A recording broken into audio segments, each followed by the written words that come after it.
Welcome to the deep dive. Okay, so today we're jumping right in. There's been a huge federal investigation really shaking up professional basketball. News broke Thursday, October 23rd, 2025, dozens of arrests. We're talking a federal probe reaching right into the highest levels of the NBA, coaching and players. This story, it involves some really sophisticated tech fraud, high-stakes insider info, and even links to like traditional organized crime. It's a lot. Okay, let's unpack this. Yeah, absolutely.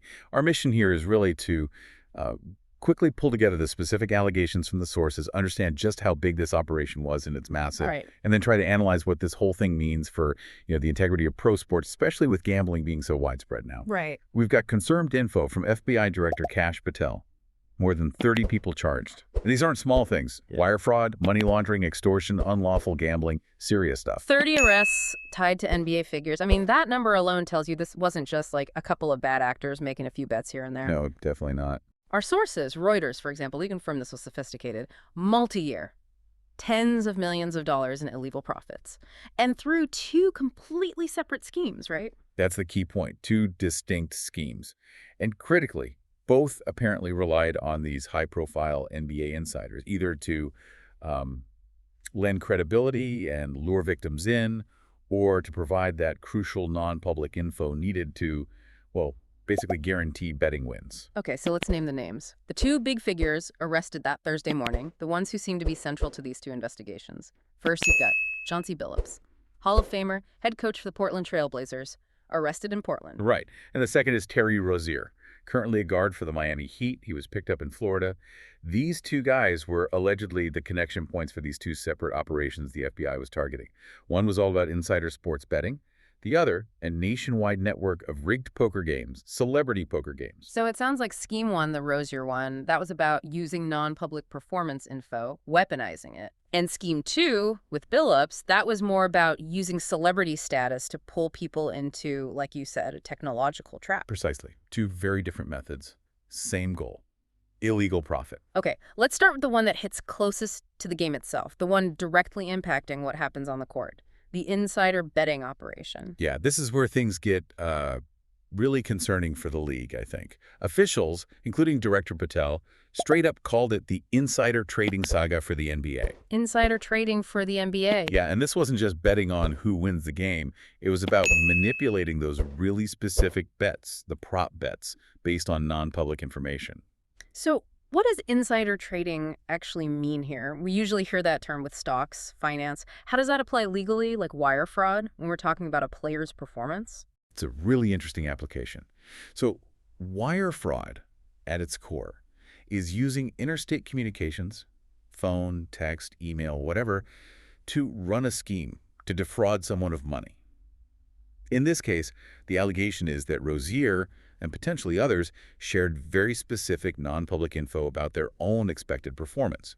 Not just, oh, my knee hurts, but maybe I plan to play fewer minutes, or I'm going to ensure I don't hit certain stats. Okay. And the fraud happens when that information is used to take money from the sports books, because books are operating assuming the game is fair, the players are trying their best. Got it. And the sources mentioned the criminals used straw bettors. For you listening, maybe you haven't heard that term. What's a straw bettor do? Why are they so important here? Oh, they're crucial. It's all about anonymity and scale. Imagine one huge bet comes in saying Terry Rozier will score way under his points projection, say 18.5 points. That immediately throws up red flags at the sports book. Right, compliance would catch that. Exactly. Yeah. So a straw bettor, or really a network of them, takes that big intended bet and breaks it down into dozens, maybe hundreds of small, seemingly random bets placed by different people, maybe even across different states or apps. It lets the organizers rake in huge profits overall, but makes each individual bet look totally normal, unsuspicious. Okay, here's where it gets really interesting. As the source material highlights, there's a specific example, right? From March 2023, this seems like the aha moment connecting the alleged scheme to an actual... Exactly. That's the smoking gun, potentially. Officials pointed to this March 2023 game where Rozier allegedly told his associates beforehand, hey, I'm going to leave the game early, claim an injury. Wow. So they knew. They could then bet the under on his points, rebounds, assists, whatever prop bets were available, feeling confident he wouldn't even be on the court long enough to reach those numbers. It basically turns the bet into a guaranteed win, allegedly. And the context here is pretty damning, too. Apparently, that specific game back in March 2023 was already suspicious. Rozier's in his 11th season, people watch him. Online sportsbooks had already flagged a really weird, unusual number of bets coming in that he wouldn't meet his projected stats for that night.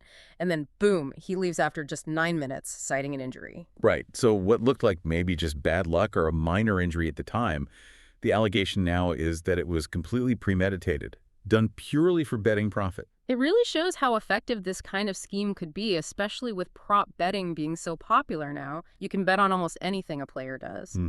They apparently leveraged that highly specific market points, free throws, turnovers, you name it, and combined it with that insider access to basically eliminate the risk. Now, we do have to be fair here and mention the defense. Rozier's lawyer, James Trusty, pushed back hard.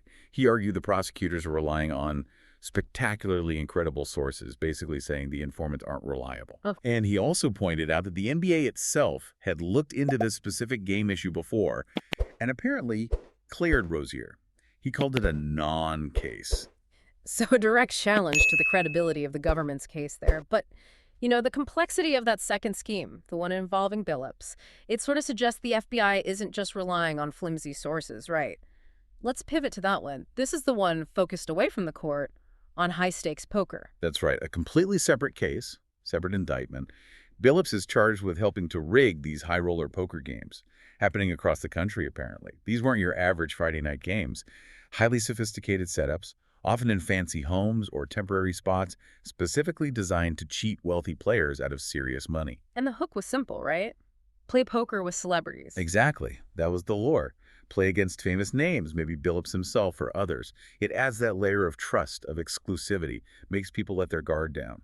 But behind the scenes, it was pure tech fraud. This isn't just counting cards or marking decks, is it? What kind of gear are we talking about?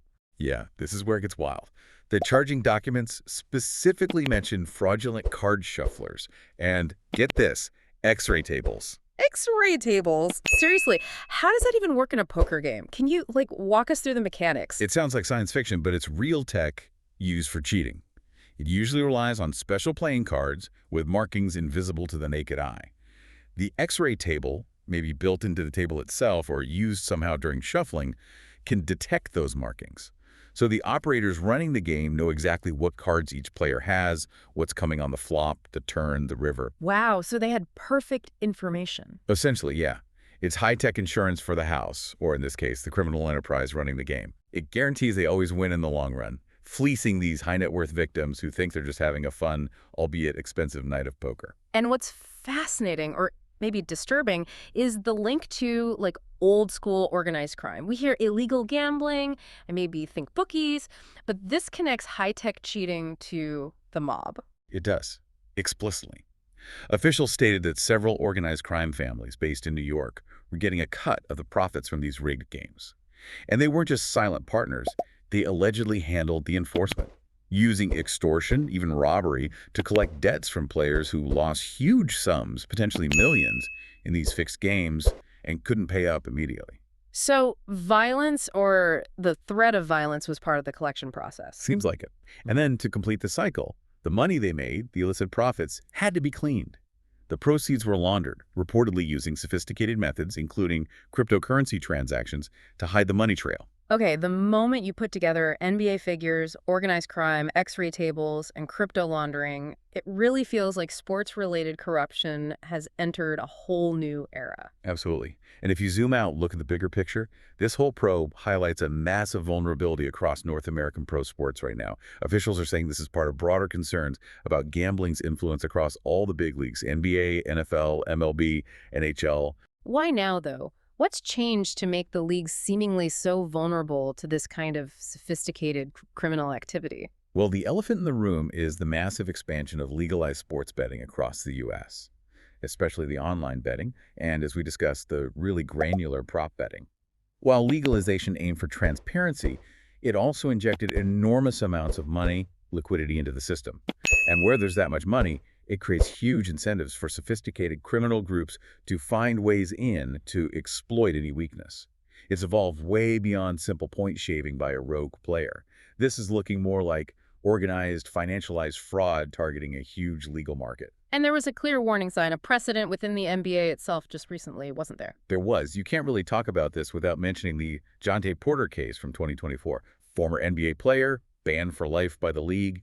He eventually pleaded guilty to manipulating his own performance in games, specifically to help his associates win bets.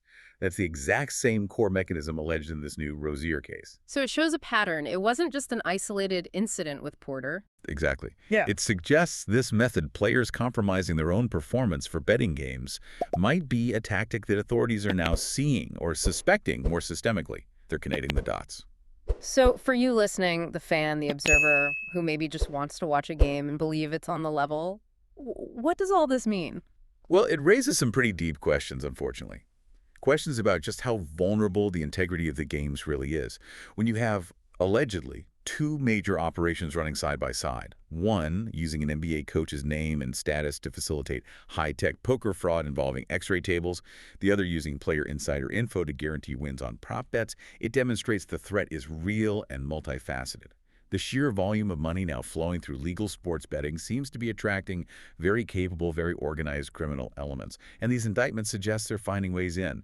Game integrity isn't just a concept anymore. It's a tangible risk. Yeah, this deep dive really highlights two sort of distinct flavors of betrayal, both allegedly enabled by high-profile NBA names. One was about information, the other about technology, and frankly, mob tactics. That's a good way to put it. The core difference really underlines the various ways integrity can be attacked. Scheme 1, manipulating performance info, like insider trading but aimed at sports books. Scheme 2, straight-up tech fraud, coupled with extortion and crypto money laundering targeting wealthy poker players. But in both cases, the NBA figures were allegedly the key, the thing that unlocked the door for the criminal profits. Okay, so let's leave our listeners with a final thought to chew on. Given that we're seeing sports corruption now involving things like X-ray tables, complex crypto laundering, and deep connections to organized crime, how does the response need to change? Are the current rules, the current policing mechanisms in sports really built to handle this? Or were they designed for simpler threats, like old-school point shaving? Think about it. How do leagues and law enforcement adapt to fight high-tech, high-finance fraud that moves as fast as today's betting markets? What's the next step regulators need to